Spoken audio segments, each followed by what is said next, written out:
ناظرین، پروگرام جائزہ کے ساتھ میں ہوں افتخار شیرازی۔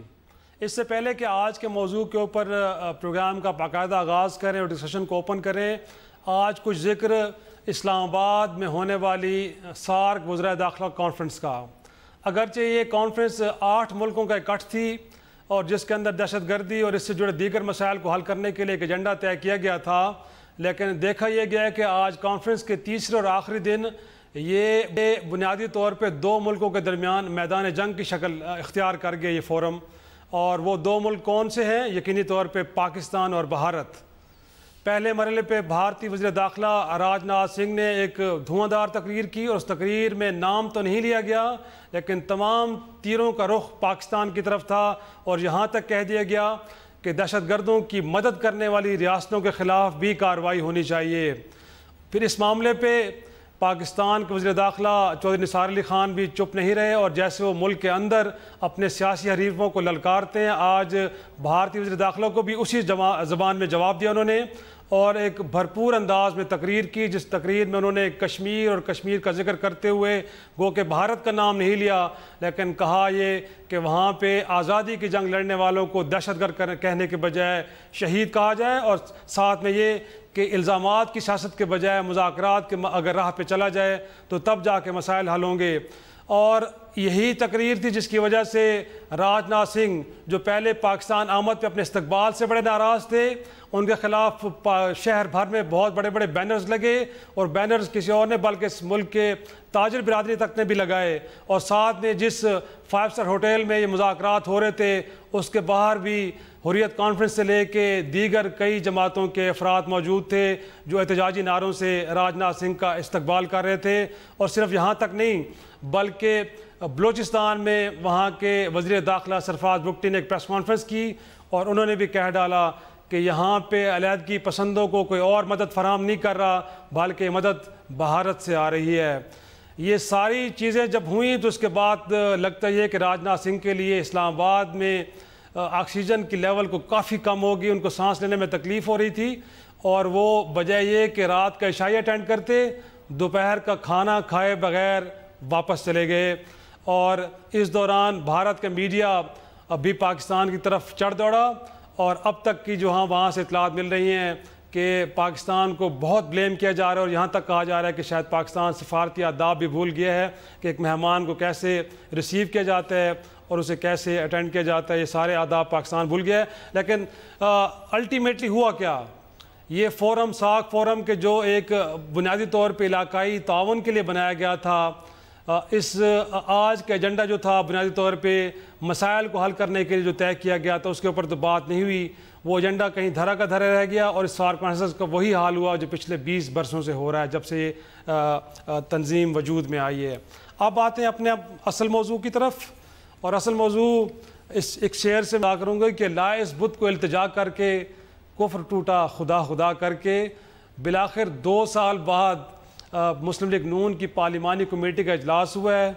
اس اجلاس کی صدارت کی ہے وزیر اعظم میاں نواز شریف صاحب نے، اور کہا یہ جاتا ہے اندرونی کہانی یہ ہے کہ تمام ارکان پھٹ پڑے ہیں اپنے ہی وزراء کے خلاف، اور کہا انہوں نے کہ وزراء ان کو ملنے کے لیے وقت نہیں دیتے، اور صرف وزراء نہیں بلکہ بیوروکریسی بھی ان کے عوامی کاموں میں بہت بڑی رکاوٹ بن رہی ہے، اور ان کے پاس کوئی جواب نہیں ہے کہ اپنے ووٹرز کو جا کے کیسے مطمئن کریں۔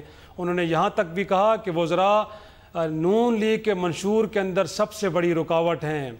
اگرچہ پرائم منسٹر کی تقریر تو دیگر موضوعات پہ مشتمل تھی، جس میں سابق ڈکٹیٹر جنرل مشرف کا بھی ذکر آیا، اور انہوں نے کہا کہ نہ صرف ان کو بلکہ ان کی باقیات کو بھی کٹہرے میں لایا جائے، اور ان سے پوچھا جائے پارلیمنٹ کہ انہوں نے اپنے 9-10 سال کی جو حکومت تھی اس میں انرجی کرائسس دور کرنے کے لیے کیا کچھ نہیں کیا۔ لیکن میرے خیال میں پرائم منسٹر بھول گئے کہ ان کی جو کابینہ تھی مشرف کی، اس میں سے کئی وزراء آج خود ان کی نون لیگ کے کابینہ میں موجود ہیں۔ ساتھ میں انہوں نے آج ہی دیہی ترقی کے پروگرام کا اعلان کیا، تو بڑی عجیب بات ہے کہ 3 سال بعد پارلیمانی کمیٹی کے اجلاس میں جب وزراء ارکان نے یہ ذکر کیا کہ شاید ترقی کا رخ شہروں کی طرف تو ہے لیکن دیہات کی طرف نہیں ہے، تو پرائم منسٹر کو بھی خیال ہے کہ شاید اس کا پہیہ دیہات کی طرف بھی موڑا جائے۔ ساتھ میں انہوں نے آج یہ ذکر بھی کیا کہ وہ حکومت کی بجائے ملک کو ترجیح دیں گے۔ گو کہ نون لیگ کے رہنما یہ کہتے رہے ہیں کہ کہیں سے کوئی سازش نہیں ہو رہی, حکومت اپنا وقت پورا کرے گی, کچھ نہیں ہونے والا.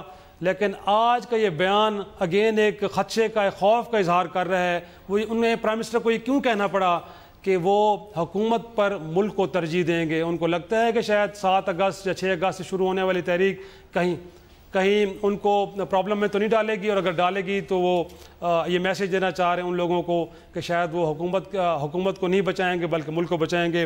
اس ساری صورتحال پہ گفتگو کریں گے, اور آج ہمارے ساتھ شریک ہوئے ہیں. لاہور سے میں جوائن کیا ہے تحریک انصاف کے سینئر رہنما اعجاز چودھری صاحب نے, اسلام آباد سے ویڈیو لنک پہ ہمارے ساتھ ہیں نون لیگ کے رہنما نہال ہاشمی صاحب, اور کراچی سے ہمیں جوائن کر رہے ہیں پیپلز پارٹی کے رہنما سینئر پیر مظہر الحق صاحب. سب سے پہلے میں نہال ہاشمی صاحب آپ کی طرف آؤں گا. سر جی, آج پرائم منسٹر صاحب نے ایک بیلنس شیٹ پیش کی ہے. ایک تو بتائیے کہ انہوں نے ایک اتنا وقت کیوں لیا؟ پارلیمانی کمیٹی تو بنیادی طور پہ پبلک فیڈ بیک لینے کے لیے بیسٹ فورم ہوتا ہے پرائم منسٹر کے پاس, لیکن 2 سال کے طویل عرصے کے بعد آج ان کا اجلاس بلایا جانا. پھر انہوں نے کچھ بلند بانگ دعوے کے انرجی کے حوالے سے بھی 2013 میں ہم نے دیکھا, انہوں نے کہا کہ اگلے 2 سال میں کرائسس ختم ہو جائے گا, لیکن کرائسس ڈیپ ہو گئے. آج پھر وہ کہہ رہے ہیں کہ 2 سال بعد شاید انرجی کے کرائسس ختم ہو جائیں گے. اور کچھ انہوں نے شکایتیں بھی کی ہیں, جیسے میں نے کہا کہ وہ کہہ رہے تھے کہ اگر کچھ ہوا تو وہ حکومت پہ ملک کو ترجیح دیں گے. تو انفیکٹ ان کو خوف کیا ہے, کس طرف اشارہ کر رہے تھے؟ سر آپ کیا کہیں گے اس پہ؟ بسم اللہ الرحمن الرحیم. پہلی بنیادی بات تو آپ نے کہا کہ 3 سال بعد ہوئی ہے. ایسا نہیں ہے, اس سے پہلے بھی ہماری پارلیمانی پارٹی کا اجلاس ہوتا رہا ہے, اور ہر سیشن سے پہلے عام طور پہ جو ہماری پارلیمانی کمیٹی ہے اس کا اجلاس ہوتا رہتا ہے. اگر سینٹ میں ہے تو ہمارے چیئرمین راجہ ظفر الحق صاحب اسے چیئر کرتے ہیں, اگر قومی اسمبلی میں ہے تو اس کو ہمارے سینئر منسٹرز چیئر کرتے ہیں, ہمارے پارلیمانی منسٹر چیئر کرتے ہیں. یہ ضرور ہے کہ جو کہ ملکی حالات تھے اس کے وجہ سے تھوڑی بہت اس میں دیری ہوئی ہے, مگر دیر آیت درست آیت, یہ بڑی ٹھیک طریقے سے آگے چل رہی ہے. دوسرا آپ نے کہا جی وزراء, تو یہ ہمارے ان ہاؤس معاملات ہیں. یقیناً نہ صرف پارلیمنٹیرینز کو, عام لوگوں کو بھی شکایت اس طرح سے ہوتی ہے, مگر جو بنیادی چیز ہے وہ یہ کہ ہماری پارٹی شیر و شکر کے ساتھ ایک ساتھ محمد نواز شریف کے قیادت کے پیچھے کھڑی ہوئی ہے. ہمارے کوئی شکایت, کوئی شکوے, کوئی گلے نہیں ہے. ہم چاہتے ہیں جو ہمارا ویژن ہے پرائم منسٹر کا کہ پاکستان کو آگے لے جایا گیا, پاکستان کے لوگوں کو سرو کیا جائے. اور جو آپ نے کہا حکومت کے اوپر ہے پاکستان, یہ ہمیشہ پرائم منسٹر محمد نواز شریف کہتے ہیں کہ ہم اقتدار کی سیاست نہیں کرنے, اقدار کی سیاست کرنا ہے. اور وہ ہمیشہ, جو لوگ تاریخ بھول جاتے ہیں, جو قومیں اپنی تاریخ سے سبق نہیں لیتی ہیں, تو وہ آگے ترقی نہیں کرتی ہیں اور ان کو آگے جانے میں بڑی دشواری ہوتی ہے. اگر آج بھی ہم اپنی غلطیاں کوتاہیاں نہ یاد کریں کہ کون سی عوامل تھے, کیا اسباب تھا کہ ہم ملک کو اس رستے پہ نہیں لے جا سکے, کون سے لوگ تھے, کون سا ادوار تھا کہ جب ملک کو انڈسٹریل ریولوشن کی ضرورت تھی, ملک میں پانی کی مینجمنٹ کی ضرورت تھی, ملک میں انرجی مینجمنٹ کی ضرورت نہیں, ملک میں گڈ گورننس کی ضرورت تھی, اس وقت کسی نے اس پہ توجہ نہیں دیا. تو آج یہ بحران نہیں ہوتی, آج روڈوں کا یہ حال نہیں ہوتا, آج انرجی کرائسس نہیں ہوتی, آج واٹر کرائسس نہیں ہوتی. تو میں یہ سمجھتا ہوں کہ انہوں نے ایک چھوٹا سا بریک لیتے ہیں. بریک کے بعد آئیں گے اور گفتگو کو آگے بڑھائیں گے. ایک چھوٹا سا بریک.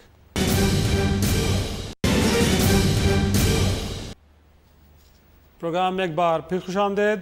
پیر مظہر الحق صاحب, انفیکٹ آج پرائم منسٹر نے جو پارلیمانی کمیٹی کے اجلاس سے خطاب کیا, وہاں پہ انہوں نے کچھ ماضی کا ذکر بھی کیا ہے, جہاں انہوں نے کہا ہے کہ جنرل مشرف سے پوچھا جائے کہ انہوں نے اپنے دور میں توانائی کے مسائل کو حل کرنے کے لیے کوئی بات نہیں کی. انہوں نے کہا کہ پچھلے دور میں بھی ایسا ہی ہوا ہے, پیپلز پارٹی کے دور کا. انہوں نے براہ راست صاحب کا نام تو نہیں لیا, لیکن کہہ رہے تھے کہ ماضی میں بھی کچھ ایسا نہیں کیا گیا, ان لوگوں سے بھی پوچھنا چاہیے. تو آپ کو لگتا ہے کہ واقعی پچھلے 5 برسوں میں جو آپ کی حکومت تھی اس میں بھی کوئی فوکسڈ آپ نہیں رہے اور ان ایریاز کو ایڈریس نہیں کرے جس طرح کرنا چاہیے تھا؟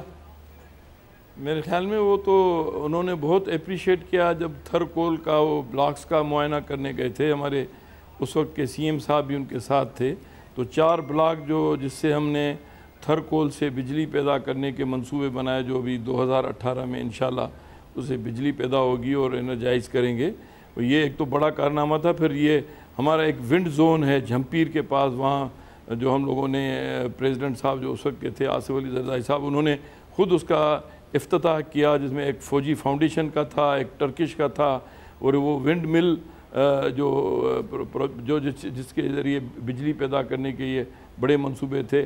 ہمارے سارے ملک میں جو روڈز کی حالت خراب تھی, ہمارا انڈس ہائی وے 7 شریف تک بنا, اس کے بعد محترمہ نے جو بنایا اس کے بعد باقی جو ٹائم آیا اس میں وہ ختم ہو گیا. تو وہ آصف علی زرداری صاحب نے اسپیشل ہدایت کی, وہ جا کے کشمور رتو دیرو تک وہ جا کے پہنچا. یہ سڑکیں ہم نے جو جتنی بھی ہمارے وقت میں کام ہوئے, ہم نے سب سے بڑا اہم جو کام کیا 18 امینڈمنٹ کے ذریعے ہم نے کوئلہ ان کے دور میں نکل رہا ہے, اس سے پہلے کوئلے کے منصوبے کاغذوں تک تھے, کوئلہ نکل اب رہا ہے, انہوں نے نکالا ہے, اس سے پہلے نہیں نکلا. نہیں, یہ آپ غلط, آپ کو کسی نے بتایا ہے.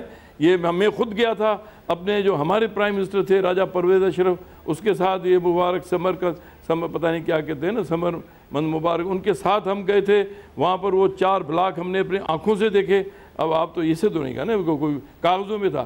وہ اینگرو یوریا کے ساتھ الگ تھا, یہ مبارک صاحب کے ساتھ الگ تھا, یہ چائنیز الگ تھا. یہ سارے ورلڈ بینک سے ہمارے سارے جو ان کو بتایا گیا کہ یہ انوائرمنٹل اس کے ایشوز ہیں. ان سے تو میں نے خود بات کی کہ اگر راجستھان میں ہو سکتا ہے تو یہ کوئلہ تو وہی ہے نا, اوپر تو بارڈر ہاتھ کی بنی ہوئی ہے, نیچے تو کوئلہ تو ایک ہی ہے نا. وہاں 62% آپ اسی کوئلے سے بجلی پیدا کر رہے ہیں, تو اگر ہم پاکستان میں کر رہے ہیں تو آپ کو کیا ایشوز ہیں. وہ انہوں نے ایگری کیا اور وہ بھی اپروو ہو گیا. کاغذوں میں کوئی نہیں ہے, وہ کام ہو رہا ہے. آپ اگر جا کے دیکھیں اگر تو آپ کو خود نظر آئے گا.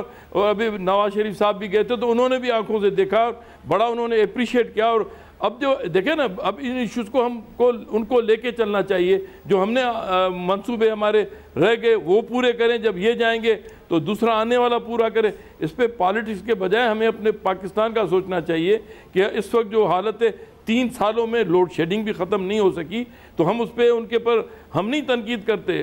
وہ یہ ہے کہ ان کو پورا کرنی چاہیے جو کمٹمنٹس کی تھیں انہوں نے, کہ 6 ماہ میں جو بجلی کی لوڈ شیڈنگ ختم ہوگی. تو ہمیں پتہ تھا کہ یہ مشکل ہے, سیاسی بیان دینا ایک بات ہے, لیکن اب ہم ان کو کہتے ہیں کہ ہم بھی ان کے ساتھ تعاون کریں گے. وہ بھی ان کی اونرشپ پرووائڈ کریں تھرکول کو.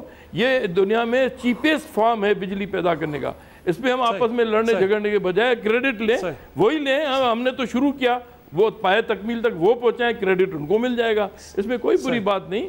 یا ہم آپس میں کم از کم جمہوریت تو رہے گی نا. ہم آپس میں لڑیں گے تو جمہوریت بھی ڈیریل ہوگی, اور جو منصوبے قومی نوعیت کے ہیں, قومی اہمیت کے حامل ہیں, وہ بھی رہ جائیں گے آپس کے جھگڑوں میں. صحیح. اجاز چودھری صاحب, انفیکٹ جیسے پیر صاحب بھی کہہ رہے تھے, نواز شریف صاحب نے بھی یہی کہا, انہوں نے کہا کہ ان کا تو ایجنڈا ترقی کا ہے. اگر کچھ لوگ انتشار کی احتجاجی سیاست کر رہے ہیں تو کہہ رہے ہیں لوگ بھی جان گئے کہ کون ترقی کی سیاست کر رہا ہے اور کون انتشار کی سیاست کر رہا ہے. سر چھوڑیں, اب میرے خیال میں اب بہت ہو گئے مظاہرے, اب آپ بھی تھوڑا سا KPK میں کچھ ایسا کر کے دکھا دیں جیسے پرائم منسٹر کہہ رہے ہیں. جی بہت شکریہ شیرازی صاحب.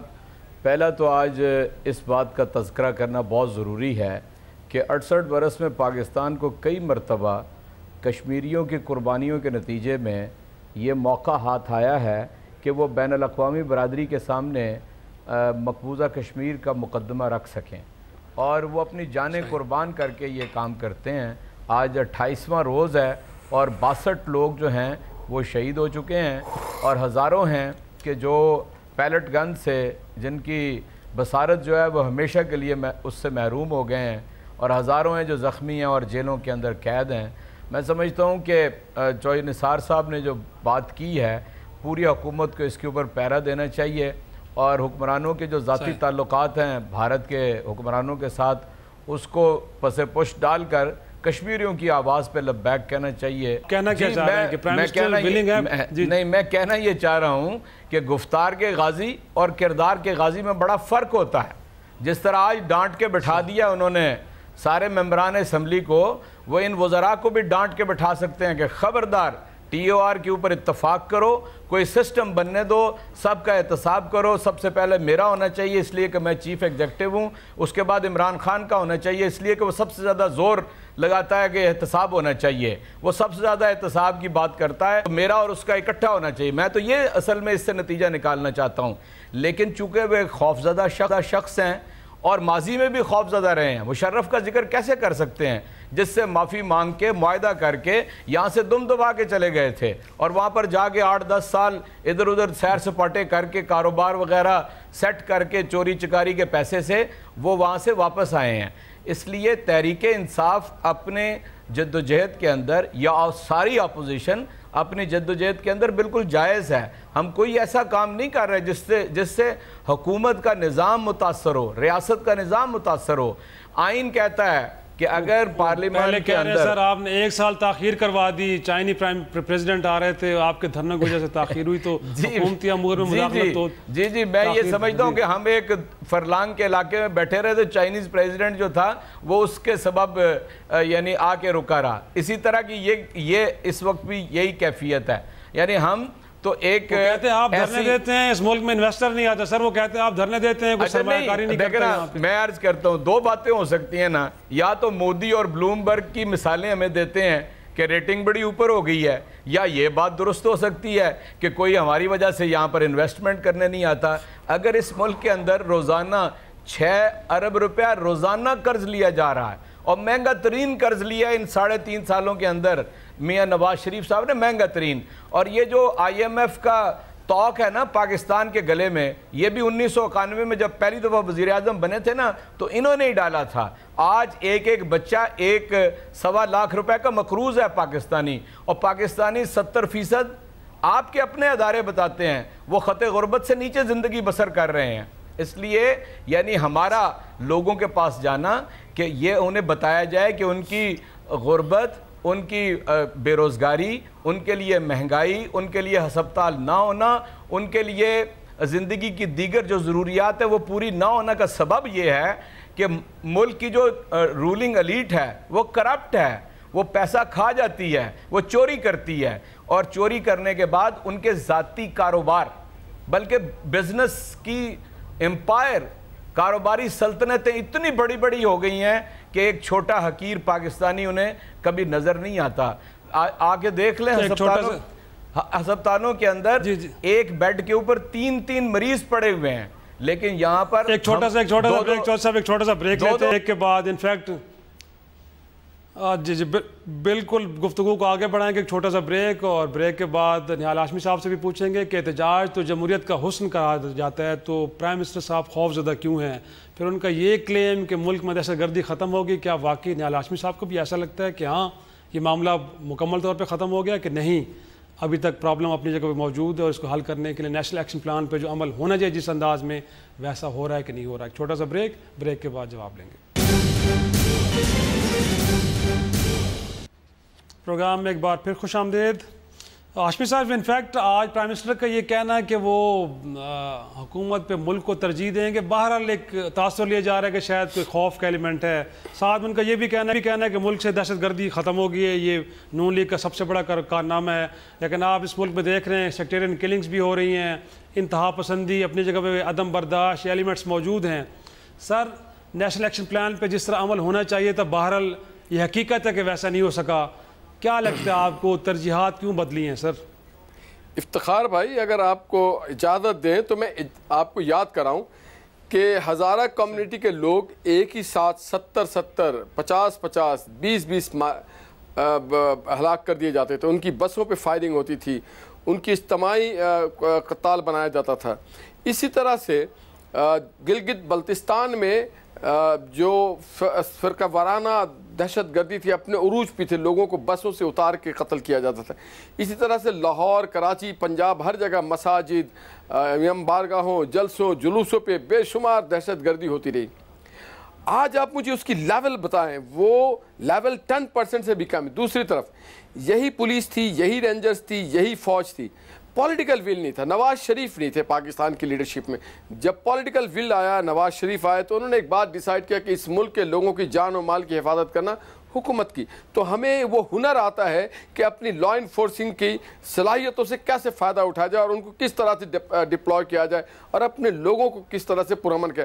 آپ جا کے سندھ کے لوگوں سے پوچھیں کہ 1999 میں جب نواز شریف صاحب کے دور میں تمام دھاڑلز کا خاتمہ کر دیا گیا تھا, آج بھی لوگ اس دور کو یاد کرتے ہیں. اور آج کراچی کی گلیوں بازاروں میں جا کے پوچھیں کہ جناب آپ کیسی زندگی گزار رہے ہیں, تو لوگ جولی بھر کے دعائیں, وہی رینجرز ہے مگر اس سے کام لینا ہوتا ہے, وہ کام لینا جانتا ہے محمد نواز شریف. تو جناب آج کراچی کو امن کا گہوارہ بنایا گیا ہے, وہاں پولیٹیکل ایکٹیویٹی ہے, سوشل ایکٹیویٹی ہے, کلچرل ایکٹیویٹی ہے, فائنینشیل ایکٹیویٹی ہے.